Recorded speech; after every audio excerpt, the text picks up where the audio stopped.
What's up, Comic Frontline? This is Mr. J here, and I am back once again for another Shannara Chronicles Season 1 episode review.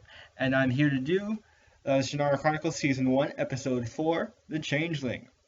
And this picks up right where Fury left off last week, and we are starting off with Amberle, going through her test to see if the Ellcrys finds her worthy enough to carry the seed of the Ellcrys to Safehold, so that the Ellcrys can be reborn and the demons can be resealed and the world can be saved. You guys know the drill by now in these type of stories.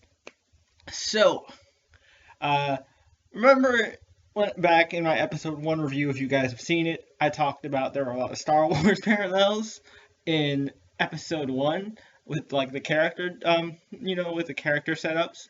Well, this right here, the test for that the Ellcrys gives to Amberle, reminds me a hell of a lot of Empire Strikes Back, Dagobah, when Yoda goes into the cave.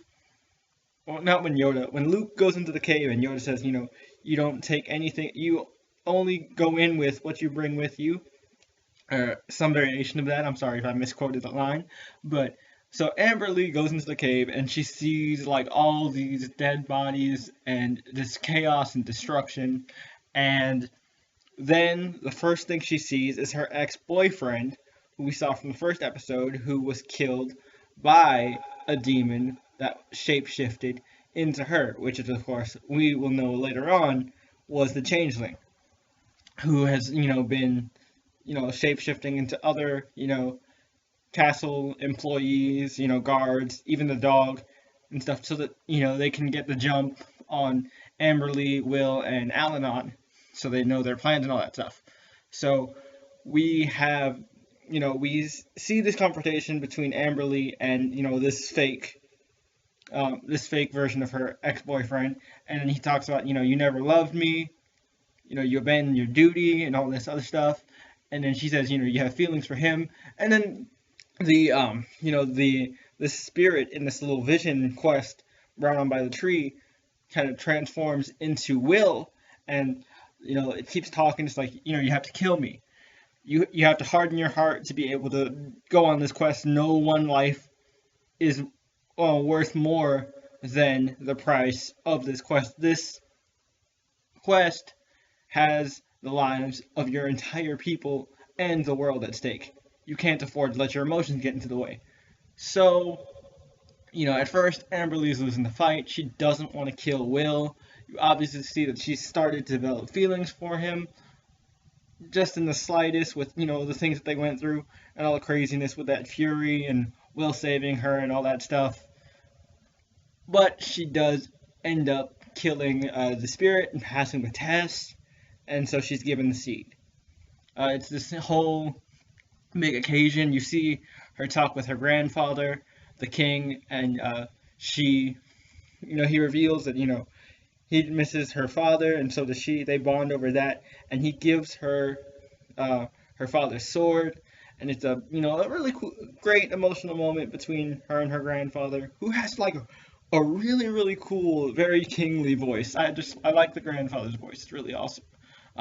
And also there's a scene with the obviously evil uncle, and the king is like, I've realized now that I am not going to abdicate even after, this whole quest to revive the Ellcrys is done, because if anything this conflict has taught me, and your reaction to this conflict has taught me, is that you're not ready to be king. And he talks, the obviously evil uncle is like, I deserve the crown. You can't ignore my accomplishments. He's like, what accomplishments? You haven't really shown me anything.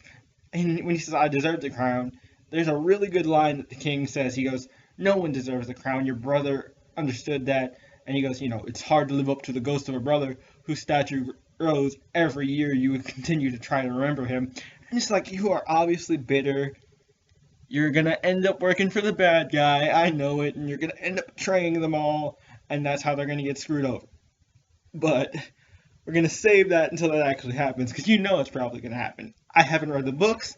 I'm going into this pretty much blind, So don't tell me in the comments if it actually does happen. Don't spoil me because I'm going on this journey with you guys.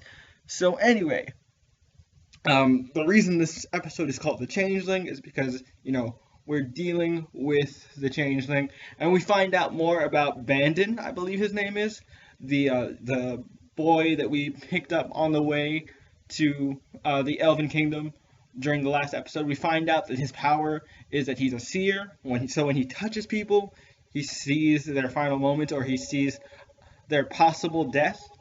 And so, he sees that one of the guards, like Amberle's friend, the blonde guard, is going to get killed by a knife thrown by what looks like Eretria, the rover girl. And we see Eretria break into the palace. Her dad makes the whole threat, you bring back the Elfstones or I'm going to kill you. And, you see their dysfunctional relationship. She breaks into the palace. She finds Will's room. She seduces Will. Come on, Will needs to start thinking with his upstairs brain, not his downstairs brain. But he seduces Will. There's a really funny joke that's a little inappropriate, but once you watch it, you'll see it. But it was a really funny joke that she makes about the whole short tips thing after they have sex. And so he's knocked out. They had sex. She steals the Elfstones. She's making her way, trying to escape from the castle. And, she gets recognized by Amberle. She runs, and then the Changeling, who was disguised, I think, as a guard at the time, transforms into Eretria and tries to throw the knife at her guard friend, at Amberle's guard friend, the blonde. I believe her name is, Catania. And, Bandon is able to, warn them in time, so the guard girl is actually saved. However, they think that Eretria is the one that was, attempting to murder Amberle, and so she's brought to the Elven Council and the King, and she's charged with the attempted murder. And also, one of the castle employees, one of the castle higher officials, is killed by the Changeling, but of course, since, Eretria was seen trying to murder Amberle, of course, they think Eretria also killed this man. So she's charged with kind of double murder.